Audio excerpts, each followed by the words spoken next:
সুপ্রিয় দর্শক, ফিরে আসলাম ছোট্ট একটি বিরতির পর আপনাদের মাঝে ভালোবাসার গল্প নিয়ে। আমার প্রশ্নটা ছিল অসময় বৌদির কাছে যে প্রেমের বিয়েতে আপনারা কতখানি সুখী? সেটা যদি 100% হয় তাহলে বলবো 100% পুরোপুরি আমরা সুখী। এবং যারা এটা বলেন যে প্রেমের বিয়ে সুখের হয় না, এটা মিথ্যে বলেন। আপনি কি একমত? প্লিজ ভাবি কি কিন্তু আপনি আজকে রিকমেন্ড আপনি বলবেন আর কি না, কারণ একটা ভাবি আছে এইজন্য আপনি কিছু বলতে চান। ভালোবাসার কথা এবং আমাদের কথা একটা ছোট অনুষ্ঠানে বলে শেষ করা যাবে না, সেজন্য আমি ছোট করে উত্তর দিলাম আপনাকে। আপনি প্রশ্ন করছেন, সেটা হচ্ছে আমরা ভালোবাসা দিবসকে উপলক্ষে আমরা আজকে একটি গান শুনবো ভালোবাসাকে ঘিরে। ভালোবাসা দিবসকে ঘিরে একটি গান, ভালোবাসি এর বেশি ভালোবাসা যায় না।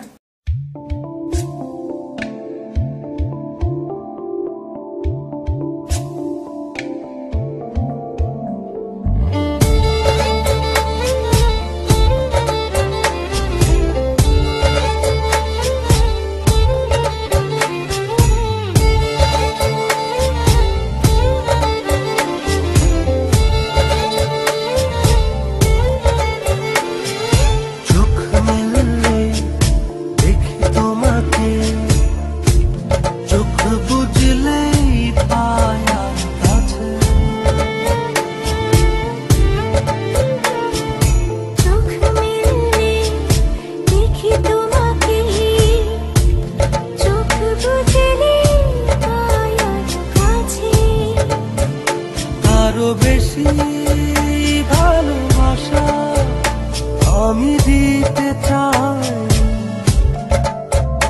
যত ভালোবাসা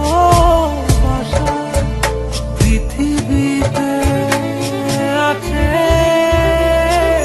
ভালোবাসি আরো ভালোবাসি, এর বেশি ভালোবাসা যায় না। ও আমার জান পাখি ময়না, ভালোবাসি বড় ভালোবাসি, এর বেশি ভালোবাসা চাই না। ও আমার প্রাণ পাখি ময়না।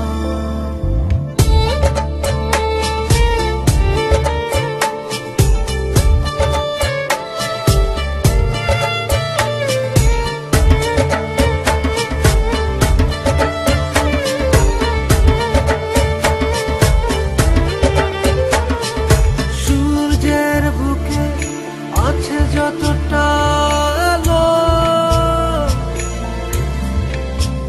তারও বেশি তোমাকে বেসেছি ভালো। রাত যত করে থাক আধার করো, আলোকিত হতে চাই তোমার আলো। ভালোবাসি বড় ভালোবাসি, এর বেশি ভালোবাসা যায় না।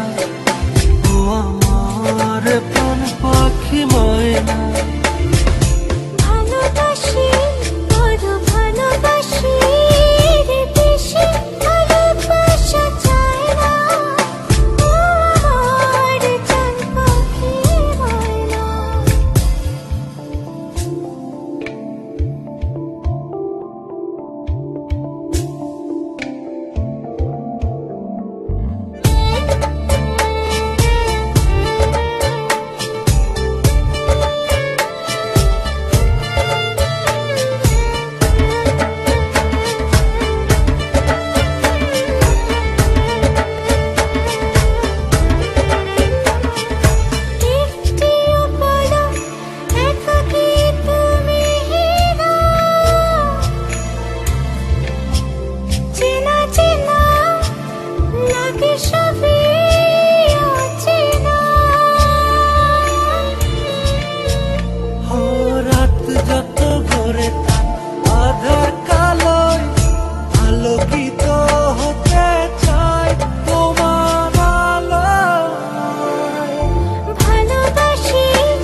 দুটি গান দেখলাম, কেমন লাগলো গানটি আপনাদের?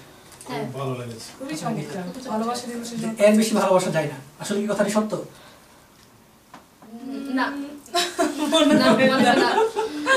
আসলে এগুলো একটা তর্ক বিতর্কের হ্যাঁ, ব্যাপার, তাই না? সেটাই। এটা পার্সন ওয়াইজ ডিপেন্ডস, মানে প্রতিটা কিছুই আমার মনে হয় যে ভালোবাসা তো প্রতিদিন হয়, ওই যেটা বলছিলাম সেটা এখানে প্রতিদিন কিন্তু গভীর গভীর গভীর। বৌদি এবং ভাবি কিন্তু অতিরিক্ত, মানে আপনারা কিন্তু খুব বেশি কথা বলছেন আর কি। তো এখানে ভাইয়া এবং আসলে না, শোনো। না, ভাইয়া কিন্তু চুপ। এটা আসলে পরিবারে কি এটা হয় কিনা? না হয়, যে ও আসলে তো চুপচাপ সংসারে থাকে, এরকম হয় কিনা? নয় হয়ে চুপচাপ আমি জানি। আসলে। না, চুপচাপ সেটা না, জানি তো সবকিছু, এখন কথা হলো কি কথা, মহিলারা সংসারে- একটা কথা বেশি বলে। আরে না না ভাই, না না, এটা কি মহিলারা সত্যি না? সবসময় কথা বলে বেশি না, আপনারা বলে না দেখি তো আমরা বলি। এটা কিন্তু না, সত্যি না, আমরা- এটা তাই না? সত্যি না।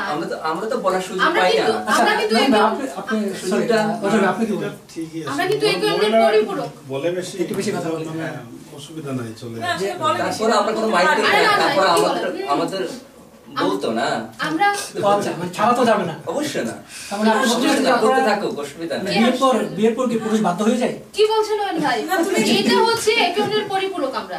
আপনারা কথা বলেন না, তো আপনি কথা বলেন না, রিমা কথা বলে, এই কথা বলে না, আমি বলছি। না, আমি যেটা বলি সেটা ও বলে দিচ্ছে, সুতরাং সেটা- আমার আর বলা হচ্ছে তাই না। না, আমরা আচ্ছা, আমরা মনে হয় তর্কে চলে যাচ্ছি। তোমার অর্ধাঙ্গিনী সেটাই, তাই না? সেটা আচ্ছা, এটা হচ্ছে ঠিক। আমরা মনে হয় তর্কে চলে যাচ্ছি আর কি।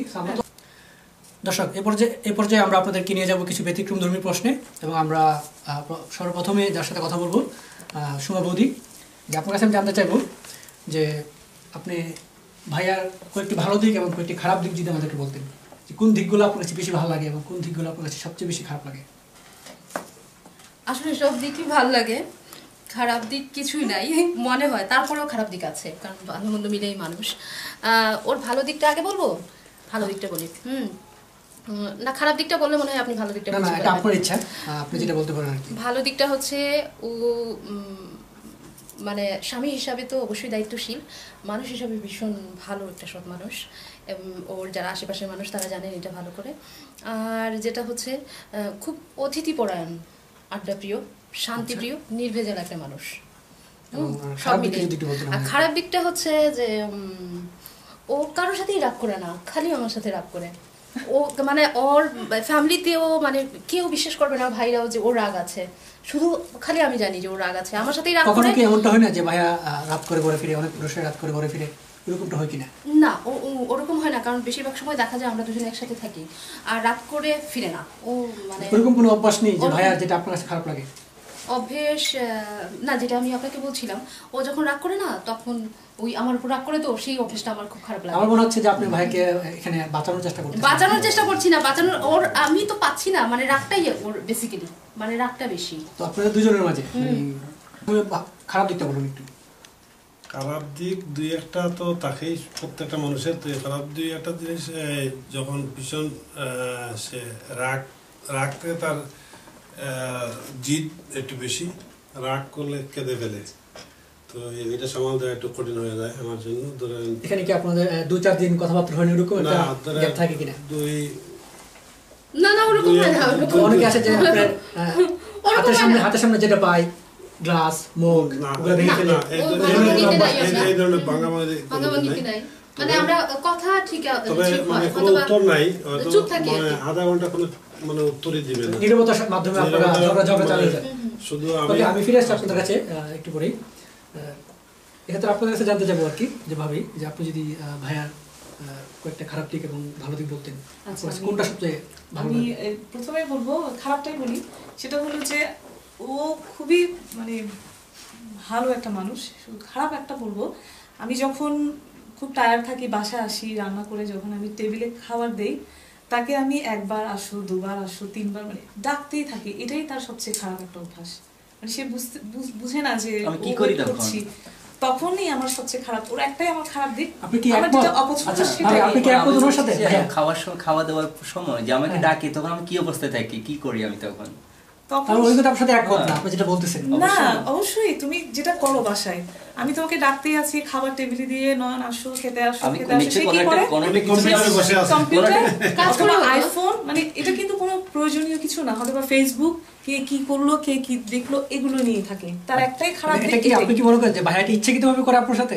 আমার মনে হয় না সে ইচ্ছাকৃত করে কিনা, এখন না, সেই অবশ্যই বলতে পারবে। অবশ্যই চেকিত না। একটা দেখেন, আমি একটা ফেসবুকে বসছি, একটা ইম্পর্টেন্ট জিনিস নিয়ে আমি বসছি, বা একটা একটা পেপারসে একটা ইম্পর্টেন্ট টপিকস আসছে, সেই জিনিসটা যদি আপনি আপনার ক্ষেত্রে দেখেন, যদি আপনি যদি জিনিসটা যদি শেষ না করেন, তা আপনার ওই খাওয়ার পরে সেই জিনিসটা আবার মেমোরি থেকে চলে যাবে। আর আমার কথা হলো হ্যাঁ, আমাকে কিন্তু একটা কথা বলি, আমাকে কিন্তু এখন একটু ডাকে না, রাইট? কারণ যেহেতু আমি ব্যাচেলর, না যাই হোক, anyway, as a example আপনাকে বলছি যেটা, হ্যাঁ আমি তোমাকে যেটা বলি, হ্যাঁ তুমি দেখো, ফেসবুক দেখো, আচ্ছা, কে আর দেখো। কি ওরা খারাপ? না, আমি যখন একটা ইম্পর্টেন্ট জায়গায় যাই, আর কি খারাপ দিক আছে আপনার? আর খারাপ দিক বলতে আসলে তার খারাপ দিক আমি এটাই বলবো, মানে আমার যেটা অপছন্দ খাবার নিয়ে ডাকাডাকি করা, সেটা আমার বিয়ের পর আমার শ্বশুর বাড়িতে আমি আপনাকে নিয়ে ঘুরতে এটা যাওয়া, আপনাকে নিয়ে টাইম এটা তো দেওয়া, তার আজ পর্যন্ত কখনো সে কাজ ছাড়া এমনিতে কখনো বাসায় লেটে কখনো আসেনি। আচ্ছা ভাই, আপনি কি বলবেন যে ভাবির কোন দিকটা আপনার সবচেয়ে খারাপ লাগে এবং ভালো লাগে? ও খারাপ দিকটা আগে বলি তো, মানে হয়তো হঠাৎ করে রেগে যায়, কি কারণে রেগে যাচ্ছে বুঝছেন? হয়তো আমি কিন্তু হয়তো রাগি না, হ্যাঁ? হয়তো মানে এটা মানে সিলি ম্যাটার নিয়ে যে, হ্যাঁ হঠাৎ করে রেগে গেল, সে আমি নিজে বুঝতে পারতেছি না যে জিনিসটা তো না রাখলে হয়, তাই না? কারণটা বা কি? অহেতুক না, একদম অবজেকশন, অহেতুক না, নিশ্চয় কোনো কারণ থাকে। না কারণ থাকলে সেটা না রাখলে হয়। অনেক ক্ষেত্রে কিন্তু আপনার রাগটা কিন্তু প্রেম থেকেও আসে, যে ভাব প্রকাশ করতে গিয়ে অনেক সময় রাগটা আসে। তবে একটা জিনিস, যে রেগে গেলে আমি কি করি জানেন? আপনি রেগে গেলে কি করেন? ও রেগে গেলে আমি কি করি? মানানোর জন্য আপনি কি করেন? আচ্ছা, রেগে গেলে সেটা একটা ইন্টারেস্টিং কোশ্চেন। তো আমার একটা থিম থাকে সবসময়, কোনোদিন তাকে বলি না, হয়তো আজকে বলে দিচ্ছি সবার সামনে, ভাই কখনো বলনি? কোনোদিন বলি না, যেটা আমি নিজেই রাখছি, গোপন রাখছি, যে ও রাগ ভাঙানোর জন্য কি করতে হয়। তো জানেন সে খুব বেশি গান প্রিয়, বুঝছেন? আচ্ছা। আমি তো গানও গাই আর খুব গান পছন্দ করে। তো আমি কি করি, ওই যখন রেগে যায় তখন চট করে ওর একটা ফেভারিট একটা গান, যেমন ওর কিছু শিল্পী আছে ফেভারিট শিল্পী বাংলাদেশে, মানে খুব ভালো গান করে ওদের আপনার কাছে। ভাইয়া, প্রিয় রং কি? সাদা। প্রিয় ফুল? রজনীগন্ধা। প্রিয় পোশাক? জটপট প্লিজ। T shirt, jeans. ভাইয়া, বৌদির প্রিয় রং কি? লাল। প্রিয় ফুল? বেলি। প্রিয় পোশাক? শাড়ি। প্রিয় খাবার? সর্ষে ইলিশ। আপনি কি আমার সাথে একমত? হ্যাঁ একদম। আপনার কাছে জানতে চাইবো যে ভাইয়ার প্রিয় ফুল কি? ওর প্রিয় ফুল আপনার হাসনা হেনা। প্রিয় খাবার? ওর প্রিয় খাবার গরু ভুনা আর চিকেন ফ্রাই। প্রিয় রং? প্রিয় রং সাদা কালো। প্রিয় পোশাক? ওর প্রিয় পোশাকটা আসলে ডিপেন্ড করে ওর মানে আই মিন ওকেশনের উপর, স্পেসিফিক আসলে ওরকম প্রিয়। আপনার কাছে কোনটা সবচেয়ে বেশি ভালো লাগে? আমার সবচেয়ে ওকে পছন্দ ব্লেজার। ব্লেজারে মানে লুকস স্মার্ট। ওকে ভাই, আপনার কাছে হচ্ছে যে ভাবির প্রিয় রং কি? কালো এবং লাল। প্রিয় ফুল? গোলাপ। প্রিয় খাবার? কাচ্চি বিরিয়ানিটা বেশ পছন্দ করে। আচ্ছা, এবং প্রিয় পোশাক? প্রিয় পোশাক আমার মতে ওকে যেটা পছন্দ হয়, মানে শাড়িটাও আমার বেশি পছন্দ লাগে। মানে কৃষ্ণ। সুপ্রিয় দর্শক, আমরা দেখতে পেলাম যে এখানে অবস্থানরত দুটি কাপলই ওনাদের প্রত্যেকের যে প্রিয় যে জিনিসগুলো ওনারা প্রত্যেকেই সঠিকভাবে সেটার উত্তর দিয়েছে। তো সেই ক্ষেত্রে আমরা বলতে পারি যে আজকে ভালোবাসা দিবস উপলক্ষে আমাদের মাঝে যেই দুই কাপল উপস্থিত হয়েছে, পেরিসে অবস্থানরত দুই বাংলাদেশি কাপল, এবং আমরা ওনাদেরকে বলতে পারি যে আজকে এই অনুষ্ঠানের মাধ্যমে যে ওনারা হচ্ছে আজকে সেরা কাপল।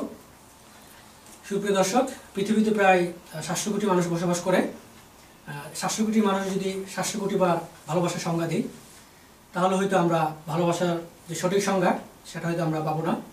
তারপরও ভালোবাসার সংজ্ঞা কিন্তু পৃথিবীতে আজও চলছে এবং চলবে, কিন্তু ভালোবাসা কিন্তু থেমেনি। ভালোবাসার সংজ্ঞা যাই হোক না কেন, এর সঠিক সংজ্ঞা পাওয়া যাক কিংবা না যাক, কিন্তু ভালোবাসা বিদ্যমান, এটা সবসময় থাকবে। আমরা আমাদের অনুষ্ঠানের শেষ পর্যায়ে চলে এসেছি। সুপ্রিয় দর্শক, আজকে আপনাদেরকে বিদায় বলতে হচ্ছে। আমি খন্দকার জামিল আহমেদ আপনাদের কাছে বিদায় নিচ্ছি আমরা এই পর্যায়ে। আর বিদায় নেওয়ার আগে আমরা আমাদের প্যারিসের জনপ্রিয় সঙ্গীত শিল্পী সোমা দাস এবং উপস্থাপিকা এবং প্যারিসের হাজারো বাঙালি যিনি মন কেড়ে নিয়েছেন, আমরা ওনাদের দুজনের একটি গান শুনবো এবং সেই গানের মাধ্যমে আমরা আমাদের আজকের অনুষ্ঠান এখানেই সমাপ্তি করব। ততক্ষণ পর্যন্ত আপনারা ভালো থাকেন, সুস্থ থাকবেন, সেই কামনায় আবারও সকলকে বিশ্ব ভালোবাসা দিবসের শুভেচ্ছা জানিয়ে বিদায় নিচ্ছি। আল্লাহ হাফেজ, সকলে ভালো থাকবেন। একটু যদি তাকাও তুমি, মেঘগুলো হয় সোনা, আকাশ খুলে বসে আছি তাও কেন দেখছো না একই আকাশ মাথার উপর এক কেন ভাবছো না আকাশ খুলে বসে আছি তাও কেন দেখছো না আকাশ খুলে বসে আছি তাও কেন দেখছো না। খুবই চমৎকার, খুবই সুন্দর, খুবই ভালো লাগলো। আপনাদের দুজনেরই ভয়েস অসাধারণ অসাধারণ। ধন্যবাদ। আমার মনে হয় ওনারা দুজনেই আপনাদের প্রেমে প্রতিটা ক্ষণেই পড়ে।